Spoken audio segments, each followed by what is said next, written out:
Welcome on into Nashville's Morning News. I want to welcome in the great one, Mark Levin. Mark, how are you today, sir? I'm good, Dan. Dan, did I ever tell you that two of our four kids live in Nashville and our grandkids live in Nashville? Have I ever told you that? You never told me that. Yeah, we love Nashville. Well, next time you come for a visit, will you let us know and we'll throw a big party for you?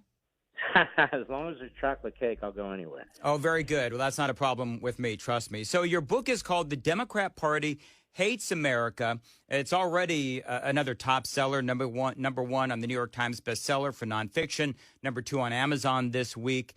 When you look at the headlines today, Mark, with the borders and the disrespecting of American culture, it is easy to conclude that the Democrat Party does hate America and they want to change America. And each chapter is a deep dive into those wars. Now, Chapter 4 is all about language and thought control and what the Democrats are trying to do to control our language and thought control. And you bring up that moment that we here in Tennessee remember very well because of our own Senator Marsha Blackburn, who asked now Supreme Court Justice Ketanji Brown Jackson if she could define a woman. Can you provide a definition for the word woman? Can I provide a definition? Mm-hmm. No, Yeah. I can't.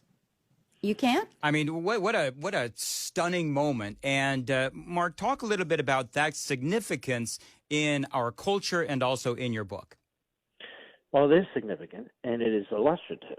When you do a deep dive, every one of these chapters could be a book in and of themselves. But when I looked at this, I read about a number of books, several books, that had been written by people, firsthand accounts, who survived the Third Reich, who survived Mao's China, who survived Pol Pot's Cambodia, and on, Stalin's Russia. And there's a common theme, and the common theme is the language is to be changed to accommodate the party, to support the party, to control thought processes, to control speech. And you see this in our country. Obviously, this nominee, Jackson, to the Supreme Court, knew what a woman is. She is a woman. All she needed to do is look into her lap, among other things. And they brag about her being the first black woman on the Supreme Court. So they play it both ways. And people get confused. Why are they doing this? They're doing it because even Lenin, Stalin wrote, they both wrote, Gramsci, an early Italian communist, very influential, with Saul Alinsky and modern Democrats like and Marxists like Sanders and AOC, they all said you must control the language. They're scholars who exist throughout our colleges and universities and have tenure. They say exactly the same thing. Why should we have to live with the existing language of the white dominant society, using the words and the phrases and the thought processes of an illegitimate country that is colonialistic and imperialistic? So they take this Marxist ideology, they apply it to the language, as all totalitarian parties and regimes do, in order to control the people. And when you consider this, plus the fact that you've seen in our country now the most aggressive censorship of free speech and free institutions since the Civil War, you can see that these things are not accidental. They're academic scholars, they're Democrat activists, they're judges. They all believe in this stuff. They may not know where it all comes from, but it doesn't matter. So if you read this book, you're going to know where it all comes from, what's behind it, why it's taking place, whether it's this, the war on the nuclear family, the war on citizenship, anti-black racism, anti-white racism, anti-Asianism, anti-Semitism. The point is the Democrat Party at its core is in many ways a totalitarian party. It's been since the party's founding. The reason we almost lost our country during the Civil War is because of the Democrat Party. Yep. It started to split up the nation, and of course it did so on behalf of slavery, among other things. The reason we had 100 years of segregation wasn't because of the Republican Party or the people of America. It was because of the Democrat Party. The reason we had a Klan is because the losers of the Confederacy, almost all Democrats, they set up the Klan as a militia because they didn't want to surrender. We had lynchings, exclusively Democrat. 1940, FDR refused to sign a federal bill outlawing lynching.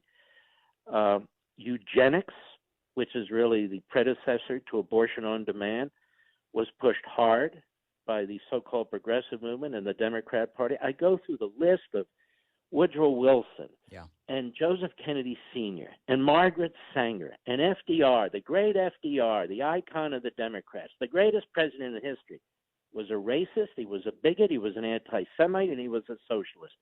I get into all that. LBJ, the great LBJ in the 1964 and 65 Civil Rights Act. LBJ was an unrepentant racist to the day he died. He didn't have an epiphany of any kind, and I explain all that in the book.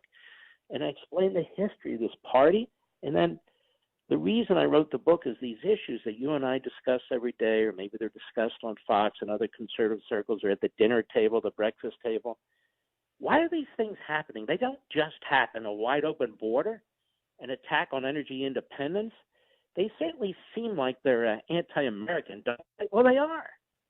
And the reason is the Democrat Party does want to destroy this society and replace it, and it always has. It has never accepted Americanism, ever. It doesn't accept the Declaration of Independence. Even in modern times, Obama, Biden, when they read it, they always skip the words. Like what? Natural law, God-given rights. This nominee, you played Marsha Blackburn, who asked her the question about, can you define a woman? She also refused to define what natural law is. Yep. That's in the Declaration of Independence. Why? Because the Declaration reflects John Locke, the greatest philosopher during our revolutionary period. The Declaration is basically cherry-picked from John Locke's second treatise on government. And I'm not trying to get complicated or in the weeds. I just want people to know this is not a superficial book. Oh, no. This is not. This is not a superficial book in any way, shape, or form. Mark Levin joining us. You were born in Philadelphia. Just in the last couple of days, yet another social media-fueled looting episode where there is a massive attack on stores, a massive attack on cops, just a mess. My hometown of Los Angeles has also deteriorated just like Philadelphia has, into the abyss. How does it make you feel as a guy who grew up in or around Philadelphia to see these once great American cities decay into crime and drugs? You talk about, the Democrats and their wars on various things. There's clearly a war on law and order. Yeah, because you look at every aspect of this, it's aimed at tearing down the civil society. If you want to replace the civil society, you have to destroy it. You have to destroy the status quo, whether it is rewriting American history so people hate the country rather than revere it and refuse to defend it. You have to destroy the child-parent relationship, so we have bureaucrats that we call teacher union members who are doing exactly that. They're responsible for raising the children. The state is, not the parent. You see the war on free speech. You see the war on free exercise of religion, the effort to infiltrate the Catholic Church, for crying out loud, or put pro-lifers in prison. All this, these are puzzle pieces of the same thing. And so when you see what happened in Philadelphia, you've got to break down law and order. Because remember what I said, that's the law and order of an illegitimate society. Illegitimate society. So we're in the middle of, let me put it blunt, we're in the middle of a revolution. And the Democrat Party does this from time to time. The Civil War was a revolution. The 1960s was a revolution. And now we're in this revolution, which does threaten to destroy our country because it's devouring the culture. It's devoured the media. A monopoly state-run party, the Democrat Party, let's say it's a monopoly party. It controls the future of the country right now. It pushes the direction of the country. We're always on defense, and the GOP is largely inept. It just is. So they're a monopoly party. They need a monopoly media.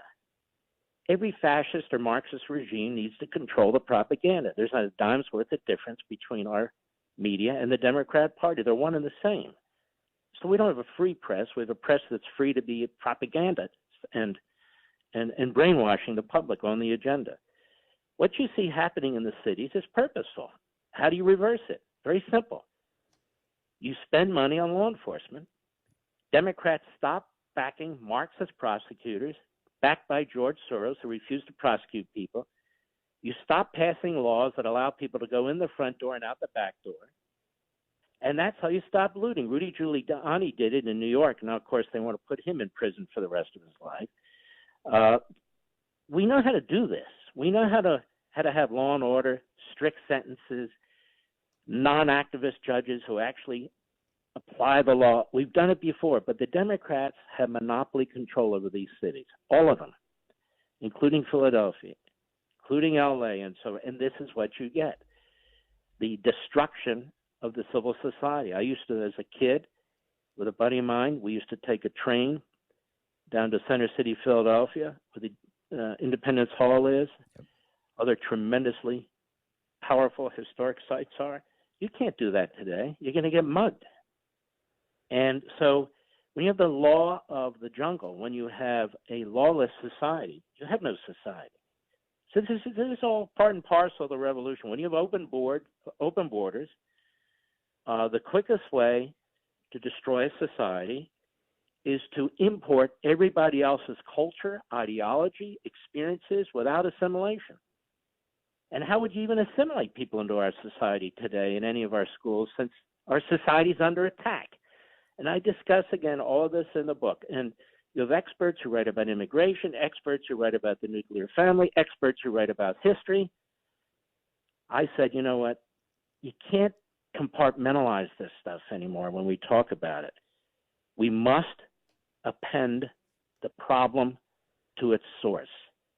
You think about all the hate and evil and racism and blood that the Democrat Party has caused in this society, you'd be hard-pressed to write a book called The Democrat Party Loves America. What would you say? Do they ever talk up America? Do they ever talk up our history? Do they ever talk up our economic system? We're now in the middle of industrial policy. That's what this Green New Deal is. It's industrial policy that every failing socialist/communist regime has tried. They can talk about the environment. We all know the incandescent light bulb doesn't change the temperature. It doesn't kill people. Neither do dishwashers or washing machines. This is complete control. Any government, let me put it to you this way, any government that controls the light bulb that you have to use controls everything. Yep. And most of this isn't by Congress, by the way. It's by the fourth branch of government that the Democrats created with some help from Republicans, but it's really their baby.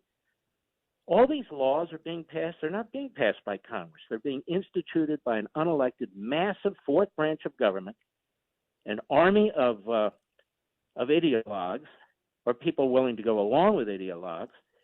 So even our nature of government, representative government, the framers wouldn't even recognize this. I call this a post-constitutional America because it is. And I hope people will go to Amazon and grab a copy. I hope when they're in Costco or Walmart and Barnes & Noble, they'll grab a copy.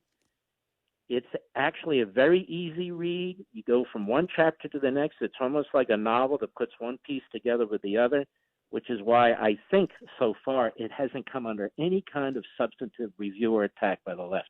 I don't think they know what to do with this book. No, it's full of truth. And you were talking about, could the Democrats ever could a book ever be written about the Democrat Party loves America? That'd be maybe a paragraph if. Yeah, right. If you ever do a book signing, Mark Levin, please let us know here in Nashville. I would love to set one up because you are beloved here on WTN. And thank you very much for joining us here on Nashville's Morning News on Super Talk 99.7 WTN.